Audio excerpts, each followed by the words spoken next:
саламатсыңарбы урматтуу студенттер жана автоунаанын түзүлүшүнө кызыккандар. Бүгүнкү биздин сабактын темасы жеңил автоунаанын кузову деп аталат. Сабактын максаты ар кандай автоунаалардын кузову менен таанышуу, алардын дизайн өзгөчөлүктөрүн жана түзүлүштөрүн талдай билүү. Сабактын жабдылышы Deo Lacetti, Mazda 6 жана Deo Matiz автоунааларынын үлгүлөрү, плакаттар, видеоматериалдар жана слайдтар. Сабактын планы кузовдун классификациясы жана айырмачылыктары, кузовдун түзүлүшү, кузовду жасап даярдоо жана сырдоо, жыйынтык, күтүлүүчү натыйжалар.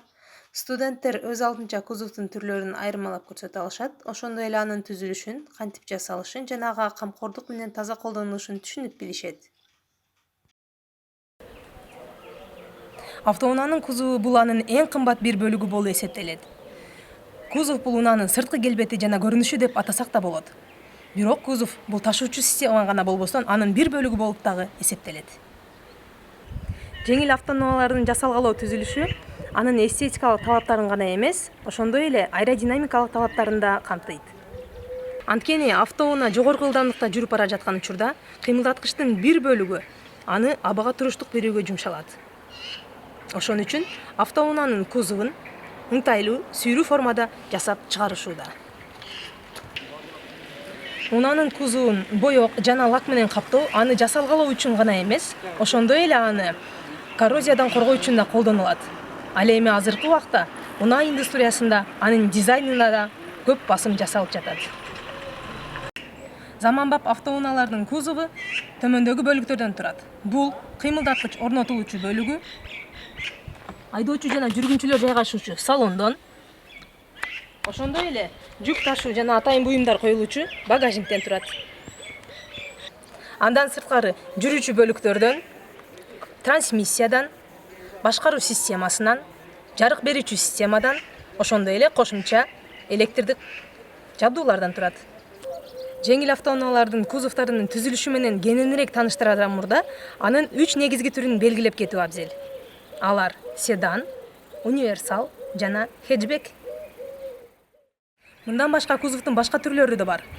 Бирок бул үчөө кеңири таралган болуп эсептелип, калган түрлөрү ушул 3 кузовдун негизинде даярдалып жасалат.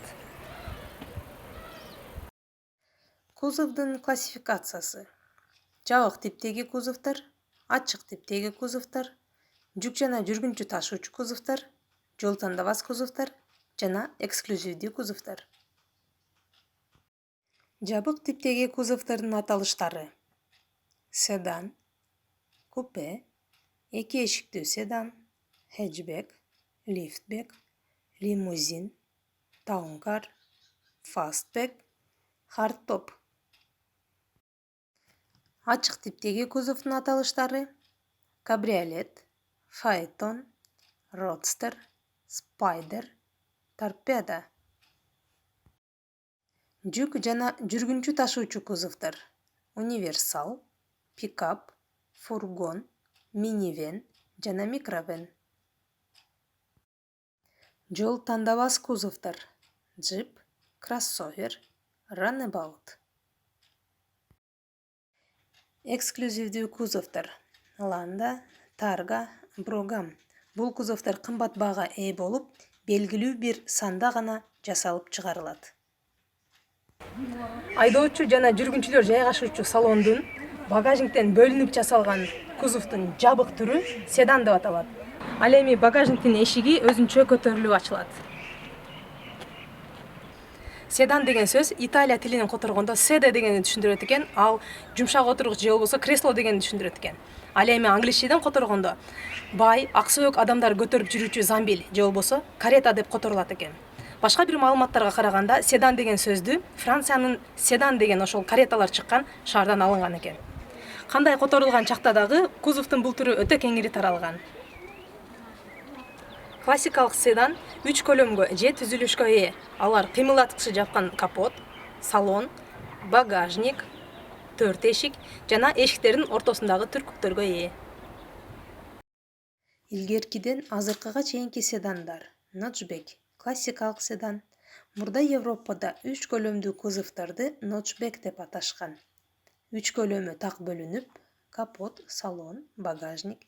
Капот менен багажниктин узундугу бирдей болот. Хардтоп. 4 эшиктүү хардтоп деп эшиктердин ортосунда түркүгү жок жана айнектеринин рамасы жок кузовду атайбыз. Узун формадагы седан. Бул седан узун кузовго жана 3 катар орундуктарга ээ. Фастбек же аэроседан.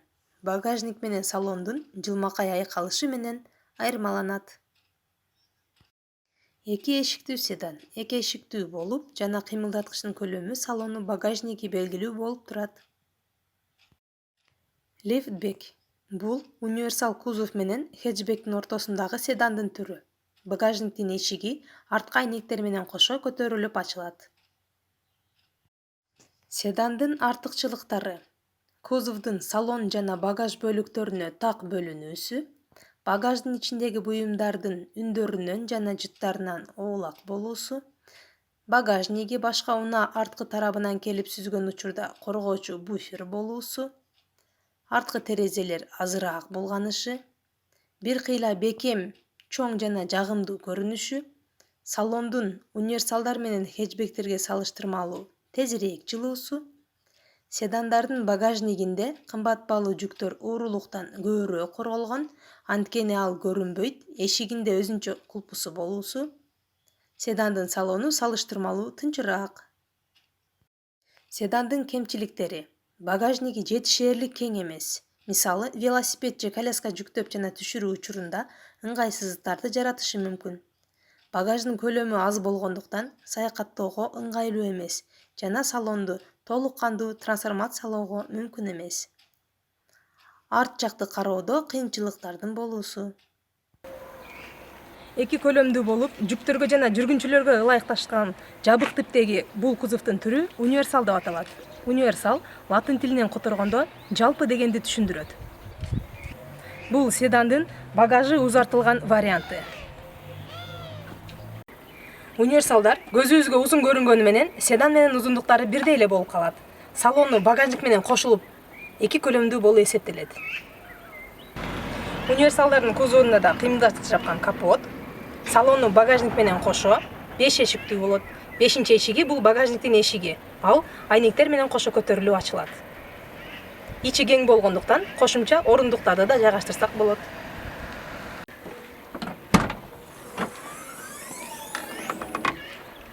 Ичи кең болгондуктан бул автоунааны үй бүлөлүк автоунаа деп да атасак болот. Бул кузовдун белгилүү өкүлдөрүнө токтоло турган болсок, анда кийинки модельдерге көңүл бурсак. Универсал кузовдун модельдери. Шкода Октавия комби, Volkswagen Passat B5, Audi A4 универсал автоунаасы, BMW M5 универсал автоунаасы, Toyota Avensis кузовы универсал, Mercedes-Benz E-класс кузовы универсал. Универсалдын артыкчылыктары. Универсалдуулугу жүк жана жүргүнчү ташууда, динамикасы, абанын каршылыгына карата маңдайкы айнектеринин чоңойтулганы жана төмөнкү тартылуу борборуна ээ, күйүүчү майды арс арттагандыгы, мүмкүнчүлүктөрү кроссоверге караганда башкаруу жеңил жана уникалдуулугу. Универсалдын кемчиликтери.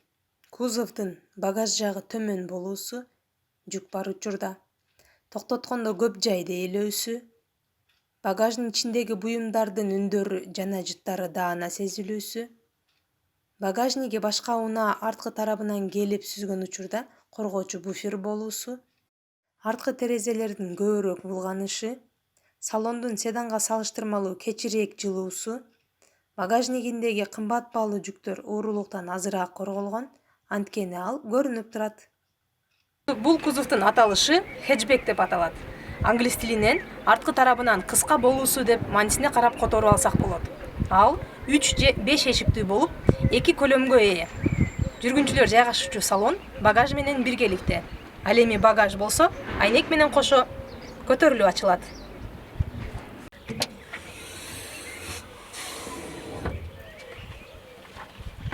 хэтчбек автоунаасында арткы дөңгөлөктүн аркасы менен арткы бампердин ортосунда аралык бир топ кыска. Демек, арткы тарабы тигинен бампер менен бирдей жайгашат. Хэтчбектин белгилүү моделдери: Toyota Corolla автоунаасы, кузову хэтчбек. Хэтчбек кузовундагы Mercedes-Benz A-класс. Honda Fit үлгүсүндөгү автоунаа. Hyundai Solaris автоунаасы. Ford Focus ST автоунаасы. Хэтчбектин артыкчылыктары: компактуулук, токтоткондо аз жайды ээлөөсү, маневрдүүлүгү, кыска жана тар жерлерден оңой бурулуп кетүү жөндөмдүүлүгү, компромисстик универсалдуулугу, динамикалык көрүнүшү, салмагы жеңил, ошондуктан күйүүчү майды аз керектөөсү. Хэтчбектин кемчиликтери: кузовдо багажы кыска болуусу, багаждын ичиндеги буюмдардын үндөрү жана жыттары даана сезилүүсү, арткы терезелердин көбүрөөк булганышы, салондун седанга салыштырмалуу кечирээк жылуусу, кыш мезгилинде багажды ачканда салонго сууктун бат кириши. Эгер мүнөздөмөлөрдү салыштырып көрсөк, седан, универсал, хэтчбек булардын дөңгөлөк базалары дээрлик бирдей болот. Бирок хэтчбектин узундугу бир аз кыскараак болот. Сиздер көрүп турган бул автоунаалардын кузовдору ар кандай маркада болгондугуна байланыштуу, ар кайсы фирманыкына болгондугуна байланыштуу, булардын дөңгөлөктүк базасы, габариттик өлчөмдөрү, кыймылдаткыч көрсөткүчтөрү жана башкалары ар түрдүү болот. Кузовдорду салыштыруу: жүктөрдүн жайгашуусу боюнча седан, хэтчбек жана универсал. Сүрөттө көрүп турганыңыздардай, эң аз жүк ташыган бул седан кузову болуп эсептелет. Ал эми хэтчбек седанга салыштырмалуу арткы орундуктарды жылдыруу менен автоматташтырылган кир жуучу машина же болбосо муздаткычты салып жүктөсөк болот экен. Жүк ташуу сыйымдуулугу боюнча универсал алдыңкы орунда турат. Кузовдорду салыштыруунун дагы бир жолу бул анын тилкелерге бөлүнүшү. Унааны сатып алган керектөөчүлөр көбүнчө А, Б, С жана Д тилкелеринин бөлүктөрүн көрүшөт. Булар капот, салон жана багажды бириктирген бөлүктөр жана айнек эшиктери менен курчалган тилкелер. Седандар үчүн А, Б жана С 3 тилке тең болот. Универсалдар үчүн А, Б, С жана Д тилкеси кошулат. Ал эми хэтчбектерде С тилкеси кыска болот. Габариттик өлчөмдөрү боюнча салыштыруу. Бул сүрөттөн биз бир фирмадан чыккан, бирдей маркадагы, бирок кузовдун түрлөрү ар түрдүү болгон автоунаалардын габариттик өлчөмдөрүн карап көрсөк, бардыгында тең дөңгөлөктүк базасы 2635 мм түзүп турат. Седан менен хэтчбекке караганда кроссовердин бийиктиги бийигирээк жана кузову узунураак. Силер менен биз азыр сырткы көрүнүшүнө карап, кузовдун түрлөрүн жана анын айырмачылыктарын карап чыктык. Эми балдар, ушул маалыматтарды пайдаланып, силер үйүңөрдө автоунаанын кузову кандай экенин айтып бере аласыңарбы? Бул автоунаа Lanos деп аталат, кузову седан. Audi 100 C4 кузов универсал. Бул машинанын аталышы Venta, кузову седан. Бул автоунаа экинчи муундагы серви деп аталат, кузову кроссовер. Бул автоунаанын аты Nexia деп аталат, кузову седан. Бул автоунаа Deo Damas деп аталат, кузову фургон автоунааларынын микровен деген түрүнө кирет. Машинанын аты Audi 100, кузову универсал. Nexia 1 автоунаасы бул автоунаанын кузову седан. Бул автоунаа Lanos деп аталат, кузову хэтчбек. Азаматсыңар балдар. Анда эмесе биз кузовдун түзүлүшү кандай, ал кантип жасалат, кантип сырдалып боелот, мына ушундай маалыматтарга токтолуп өтсөк. Кузовдун жасалуусу. Кузов жасалуучу негизги материал бул аз көмүртектүү болот. Бул материал ийкемдүүлүгүнө жана бекемдигине байланыштуу ушундай популярдуулукка ээ болду. Бирок болоттун дат басышы мүмкүн болгондуктан кээде анын ордуна башка материалдар колдонулуп жатат. Мисалы, алюминий жана пластик. Бул экөө кузовдун массасын бир кыйла жеңил кылып, коррозияга да бир кыйла туруштук берет, бирок өндүрүп чыгаруу каражаттары кымбатка турат. Акыркы учурда кузовду жасаш үчүн стекловолокнону да пайдаланып жатышат. Ал унаанын салмагын бир кыйла жеңил кылып, кузовдун катуулугун жана бекемдүүлүгүн жогорулатат. Ошондой эле шумду азайтуучу касиетке ээ. Кузовдун түзүлүшү. Металлдан жасалган жеңил автоунаанын кузову төмөндөгү элементтерден турат. Кузовдун төмөнкү катмары, кузовдун чатыры, кузовдун канаттары, кузовдун панели, эшиктери, кузовдун капоту, багажниктин эшиги, алды жана арткы тараптарга бамперлер орнотулат. Учуну сырткы үндөрдөн коргоо үчүн салонду ашыкча шуулдаган үндөрдөн изоляциялашат. Дөңгөлөктөр айланган учурда, кыймылдаткыч трансмиссия менен кошо жүргөндө, шамал болгондо жана башка үндөр кузовко берилет. Ал эми кузов болсо өз учурунда мембрана сыяктуу салондо шуулдаган үндөрдү пайда кылып турат.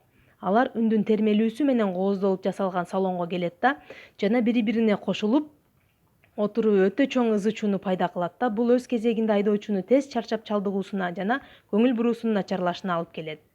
Шумоизоляцияны колдонуу автомобилдин салонундагы шумдардын деңгээлинин азайышына жардам берет. Сапаттуу жасалган шумоизоляциядан кээ бир кымбат баалуу автоунаалардын салонунан автоунаанын ылдамдыгы сезилбейт. Айдоочуну жана салондун шамалдан, жаан-чачындан жана ар кандай аба ырайынын кырдаалынан коргоо үчүн кузовду айнек менен жабдышат. Автоунаанын айнектери төмөндөгүдөй болуп бөлүнүшөт. Бет маңдайкы айнек, каптал тараптагы түшүрүп көтөрүлчү айнектер, түшүрүлбөөчү айнектер жана арткы айнектер. Эреже боюнча айнектер 3 катмардан жасалат. Маңдайкы айнектер 2 айнектен бириктирилип, ортосуна полимер пленкасы коюлат. Көп катмарлуу айнектерди атайын laminated деген маркировка менен белгилешет. Мындай конструкция триплекс деп аталат. Көп катмарлуу жасалган айнектер чоң деңгээлдеги коопсуздукка ээ. Эгерде айнекке катуу сокку келип тийсе, айнек сынып кете турган болсо, айнектин сыныктары пленкада жабышкан боюнча калат да, айдоочу менен жүргүнчүлөргө чачырап кетпейт. А эгерде азыраак сокку боло турган болсо, айнекте жөн гана жаракалар пайда болуп калат да, ал айнектин толук талкалануусуна алып келбейт.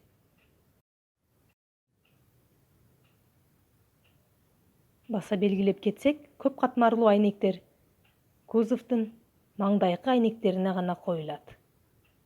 Жүргүнчүлөрдүн коопсуздугун максималдуу коргоо үчүн кээ бир өндүрүүчүлөр каптал жана арткы айнектерди да көп катмарлуу кылып орнотушууда.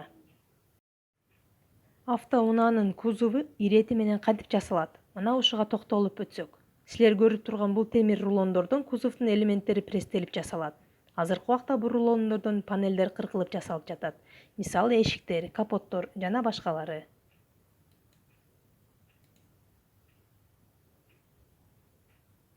Автоматташтырылган жогорку ылдамдыкта пресстен арткы эшиктер минутасына 12 даананы басып чыгарууда. Пресстен чыккан дайыр эшиктер конвейер жеткирип берет да, аны ишчилер топтоштурушат.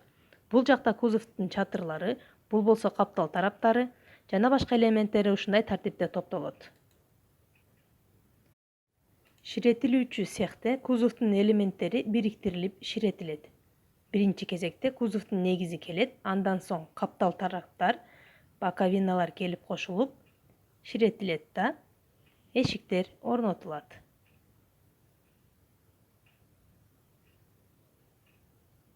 Андан соң кузовга чатырды ширетишет.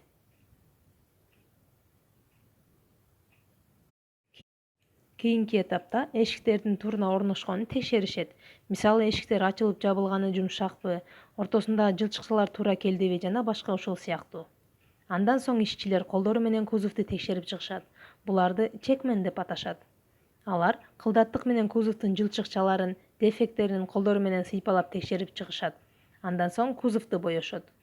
Кузовду кантип боешкону жөнүндө мен кийинки видеодон көрсөтүп берем.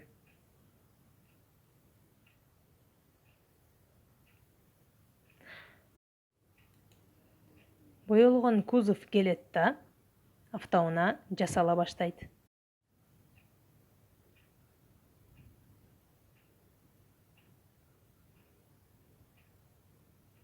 прибордук панелдер орнотулат.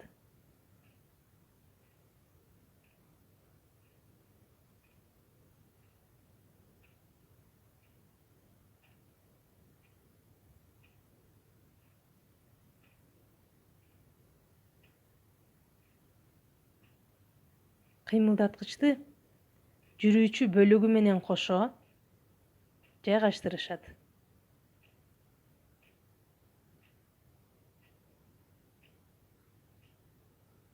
Ошондой эле тормоздук системаны да орнотушат.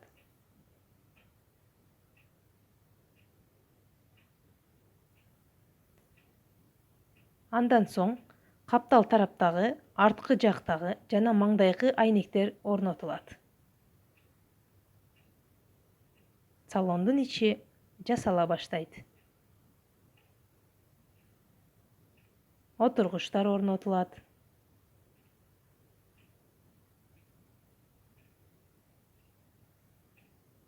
Дөңгөлөктөр катырылат. Даяр болгон унааны чекмендер дагы текшерип чыгышат да, аны сыноодон өткөрүшөт. Ал жагы эми башка тема болуп кетет. Демек, силер кузовдун жасалышы жолдору менен тааныша алдыңар. Кузовду боёу. Бул видеодон биз кузов кантип боелот, мына ошону көрөбүз. Боёк жана лак менен каптоо жасалгалоо үчүн гана эмес, ошондой эле унаанын кузовун дат басуудан коргойт. Ширетилип даяр болгон кузовду жууп тазалашат да, жогорку басым менен үйлөп кургатышып, фосфаттык процесске жөнөтүшөт.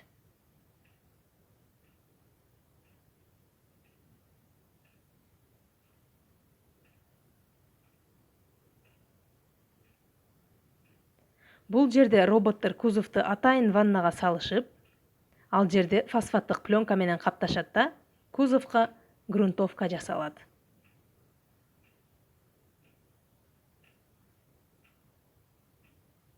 Грунтовка болжол менен 2 минуталык убакытты ээлейт.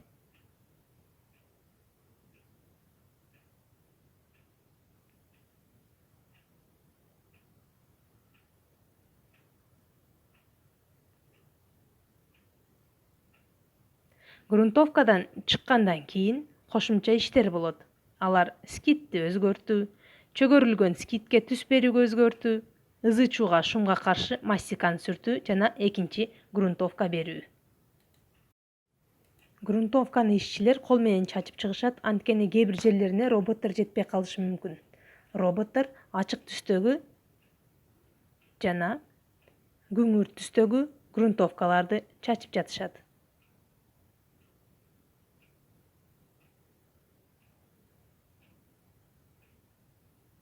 Андан соң ишчилер дагы бир сыйра текшерип чыгышат дагы, сырдоочу участокко жөнөтүлөт.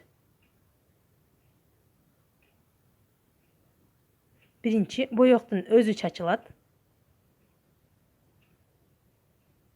Андан соң лак берилет.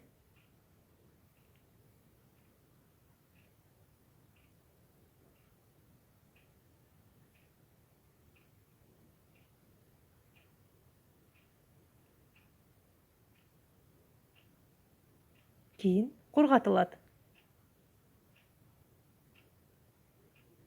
Кургалгандан кийин полировка жасалат да, кузовко кыймылдаткыч, жүрүүчү бөлүк, трансмиссия, рулдук механизм жана башкалар орнотулат.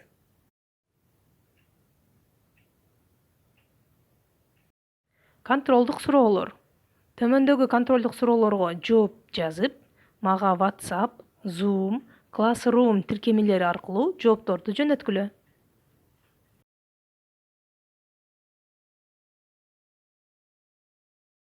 Сабактын жыйынтыгында кузов жөнүндө жалпы маалыматтарды билип алдык. Ал эми биздин өлкөдө айдоочулар кузовдун кайсы түрүн көбүрөөк минип жатышат? Бул суроого эми өзүңүздөр жооп таба аласыздар. Сиздерге кузов жөнүндө берген маалыматым аз болсо да пайдалуу болду деп ойлоймун. Көңүл бурганыңыздар үчүн чоң рахмат.